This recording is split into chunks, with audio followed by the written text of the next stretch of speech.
اعوذ باللہ من الشیطان الرجیم بسم اللہ الرحمن الرحیم۔ سورہ محمد آیات نمبر 29 تا 38 میں مسلمانوں کو جہاد میں ثابت قدم رہنے اور اللہ کی راہ میں اپنا مال خرچ کرنے کی ہدایت۔ منافقین کو تنبیہ کہ اگر جنگ کی تیاری کے لیے اپنا تمام مال خرچ کرنے کی ہدایت کی جاتی تو ان لوگوں کا نفاق فوراً ظاہر ہو جاتا۔ اعوذ باللہ من الشیطان الرجیم۔ ام حسب الذین فی قلوبهم مرض ان لن یخرج اللہ اضغانهم۔ جن لوگوں کے دل میں نفاق کی بیماری ہے کیا وہ سمجھتے ہیں کہ اللہ ان کے دل کے کینہ اور بغض کو کبھی ظاہر نہیں کرے گا؟ وَلَوْ نَشَاءُ لَأَرَيْنَاكَهُمْ فَلَعَرَفْتَهُمْ بِسِيمَاهُمْ۔ اگر ہم چاہتے تو آپ کو ان کے بارے میں آگاہ کر دیتے، پھر آپ انہیں ان کی صورتوں سے پہچان لیتے۔ وَلَتَعْرِفَنَّهُمْ فِي لَحْنِ الْقَوْلِ وَاللَّهُ يَعْلَمُ أَعْمَالَكُمْ۔ اب بھی آپ انہیں ان کے انداز گفتگو سے پہچان لیں گے اور اللہ تم سب کے اعمال کو خوب جانتا ہے۔ وَلَنَبْلُوَنَّكُمْ حَتَّى نَعْلَمَ الْمُجَاهِدِينَ مِنكُمْ وَالصَّابِرِينَ وَنَبْلُوَ أَخْبَارَكُمْ۔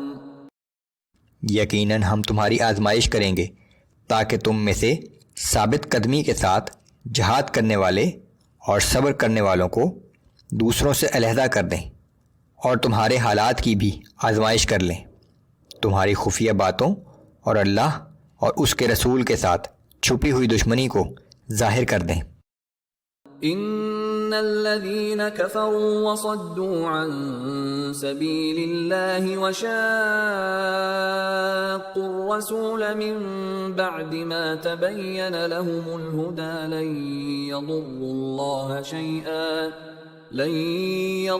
الله شيئا وسيحبط اعمالهم۔ یقیناً جن لوگوں نے کفر کا راستہ اختیار کیا، لوگوں کو اللہ کی راہ سے روکا اور رسول کی مخالفت کی جبکہ ہدایت ان پر خوب واضح ہو چکی تھی، یہ لوگ اللہ کو ذرا سا بھی نقصان نہیں پہنچا سکیں گے، البتہ اللہ ان کے تمام اعمال کو رائیگاں ضرور کر دے گا۔ یا ایہا الذین آمنوا اطیعوا اللہ واطیعوا الرسول ولا تبطلوا اعمالکم۔ اے ایمان والو، تم اللہ کی اطاعت کرو اور رسول کی اطاعت کرو اور اپنے اعمال کو ضائع نہ کرو کہ اللہ اور اس کے رسول کی نافرمانی کی وجہ سے تمہارے کیے ہوئے سب اعمال برباد ہو جائیں گے۔ ان الذين كفروا وصدوا عن سبيل الله ثم ماتوا وهم كفار فلن يغفر الله لهم۔ بلا شبہ جن لوگوں نے خود بھی کفر کی روش اختیار کی اور دوسروں کو بھی اللہ کی راہ سے روکتے رہے، پھر کفر کی حالت میں ہی مر گئے تو اللہ ان کی کبھی مغفرت نہیں کرے گا۔ فلا تهنوا وتدعوا إلى السلم وأنتم الأعلون والله معكم ولن يتركم أعمالكم۔ بس اے مسلمانوں، کمزوری نہ دکھاؤ اور تم خود کفار کو صلح کی دعوت نہ دو، تم ہی غالب رہو گے کیونکہ اللہ تمہارے ساتھ ہے اور وہ تمہارے اعمال کے اجر میں ہرگز کمی نہیں کرے گا۔ انما الحیاة الدنیا لعب ولہو وَإِن تُؤْمِنُوا وَتَتَّقُوا يُؤْتِكُمْ أُجُورَكُمْ وَلَا يَسْأَلْكُمْ أَمْوَالَكُمْ۔ یہ دنیا کی زندگی تو محض کھیل اور تماشا ہے، اور اگر تم ایمان و یقین پر قائم رہے اور تقوی کی روش اختیار کر لو تو وہ تمہارے اعمال کا بہترین اجر عطا کرے گا، اور وہ تم سے تمہارا سارا مال اللہ کی راہ میں خرچ کرنے کے لیے نہیں کہتا۔ اس دنیا میں جو بھی نعمتیں اور آسائشیں تمہیں ملی ہوئی ہیں وہ محض چند روزہ اور عارضی ہیں۔